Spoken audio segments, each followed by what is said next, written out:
Well, what happened is after the Mass, the last Mass, the closing Mass, and much of the media was here, the people stood up. A 96-year-old man, the altar boy, pulled the plug, cut the electricity to the bishop's mic. After that, the women and children got up in protest and said, "We don't want our church closed," and they started walking out.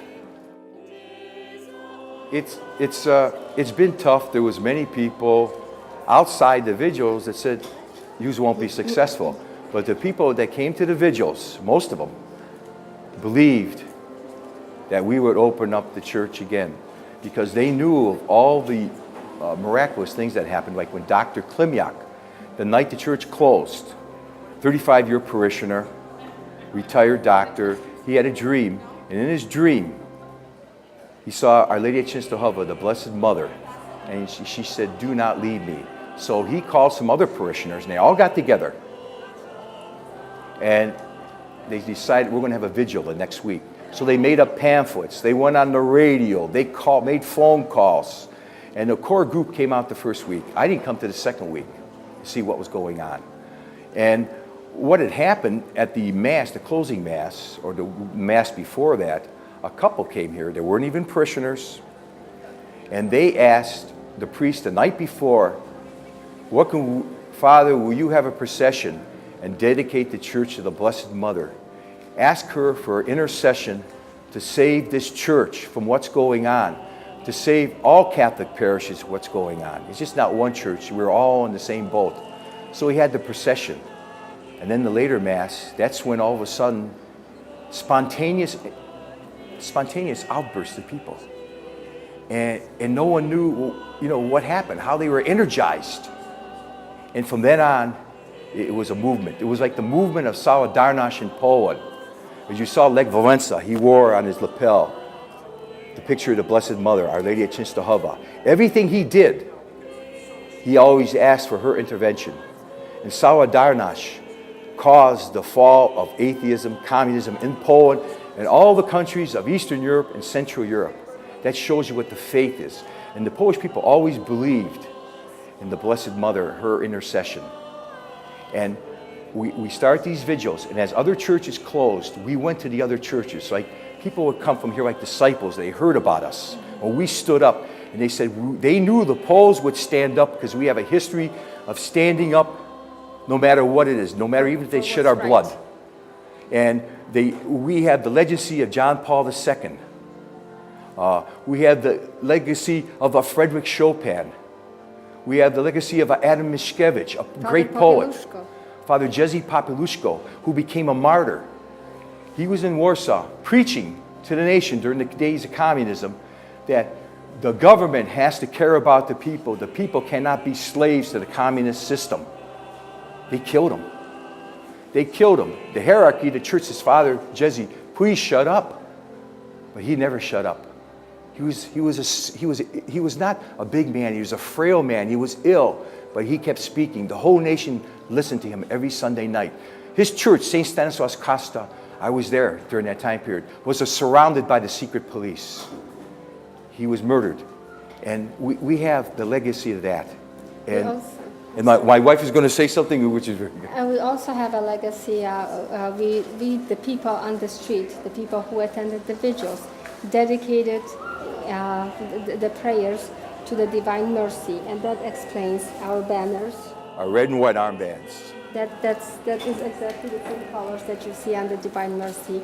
We trusted Jesus, that He will help us to overcome all obstacles and one day walk inside this church.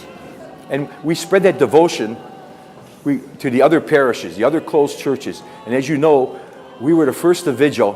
4 other churches followed us. Every week at 11:30, St. Patrick's, the second church to close, would call us at 11:30, 11:35, and they would begin on the west side and us on the east side, prayers together. And then we also had people calling us and telling us how much we inspired them, how much they want to fight to have their church reopened. And even people whose churches were not going to be reopened, they came to us because they said everything was so wrong, and they stood with us because we treated them equally. Strangers became friends with each other. We all stood up for each other. Protestant clergymen, most noted in Cleveland, Reverend Kenneth Chalker of the United Methodist Church, came to our defense too. And it was unity like we've never experienced. I didn't know the people of the far west side or the outer fringes of the diocese or even in some of the neighborhoods, but I know them now. And the stories, what they've done, and the friendship for each other is amazing. But it all happened because of their faith, not because of an individual.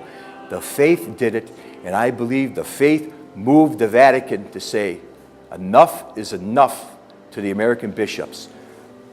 Blanket decrees signed on March 1st. This is a message. Quit throwing the people out of the churches. Whether it's 100 people or 1,000 people, they're important. They're important as Catholics. Whether your church is small, whether it's big, whether it's 10 million to build or 100,000, they should not be eliminated. And that's the message. I'm estimating the church holds about 1,000 people seated wide. We had the upstairs choir loft. They're around the walls. I would say an easy 1,200 people. There was another 100, 200 people coming in and out because of the heat. And what was so miraculous, we haven't had a really good rain. As the Mass was ending, the rain came down. His father said the holy water fountains were empty. He said they would be filled again. But maybe we got our blessing from up above. The priests are just instruments of Jesus Christ. Many priests will say, I'm no more holy than anybody else. It's just, this is my vocation, what I'm supposed to do. I don't deserve the kingdom of heaven more than anyone else. This is my vocation. You can't just go through Jesus Christ through me only. You can go through yourself, but I'm here to help you, facilitate that. That's my vocation. It just means so much, and what it means so much, as these people leave here, they're going to be disciples of what they saw. Dr. Klimyak said the miracle has happened, and it has happened. They're going to go out and tell their friends and families, they're going to tell the people, they were here to experience this on a hot day, where we're even passing out water to people. And then you saw the priest came in blessing the people. He came all the way from Chicago. He came from Chicago to give a message. He was an associate here before. He came special because the people wanted him. And that meant so much to hear his words. And again, across this nation, they're talking about Cleveland, Ohio. They're talking about the Catholics in Cleveland, and not just the Catholics of St. Casimir, the Catholics of the other parishes too. Yes, I would like to say one other thing. 2 churches were open today, St. John the Baptist in Akron. Yeah, we're down there. Right, and that's where the people tried to take over the church, and they were threatened with arrest. The police did not want to arrest them. They took them out of the church, and they let them go. And then this church here was open today. The one up in the Cleveland area. We were the first to open in Cleveland. There's going to be more churches to open in Cleveland. And I ask everyone out there, Catholics, non-Catholics, support those other churches. This is the start here at St. Casimir. You saw what could happen here. We support St. Barbara's, support St. Wendelin, St. Patrick, St. James, St. Peter's. I can't even think of all the names of the church. St. Emmerich, who still hasn't had their pastor name. Their pastor wants to come back from Chicago, and he's not allowed to come back. They want him. Support those churches. We are now linked as brothers and sisters in Christ. Support them. Always be on guard. But don't forget what was accomplished when we all united together. And be out there for them next week. And don't forget what you've experienced. And tell the young people who left and you said, this is just a business. Say, no, it's more than a business. It's a faith. And you can practice your faith. Don't worry about what the next person does, or a priest maybe he's not doing things right, or the businessman or a worker or something. Just do what you can as a Christian, as a Catholic. and everything will turn out right. Just follow the teachings of Jesus Christ and support those other churches. Next week, we're going to be at St. Barbara's. We had 11 Polish churches closed. St. Barbara's, the second one to be opened. Unfortunately, the 9 other can't reopen because they did not appeal. They're sad.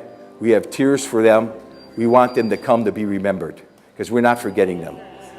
They're just as important as anyone else. And many of those people have no church no more. Many people don't want to go no more. But they're always welcome at St. Barbara's and St. Casimir.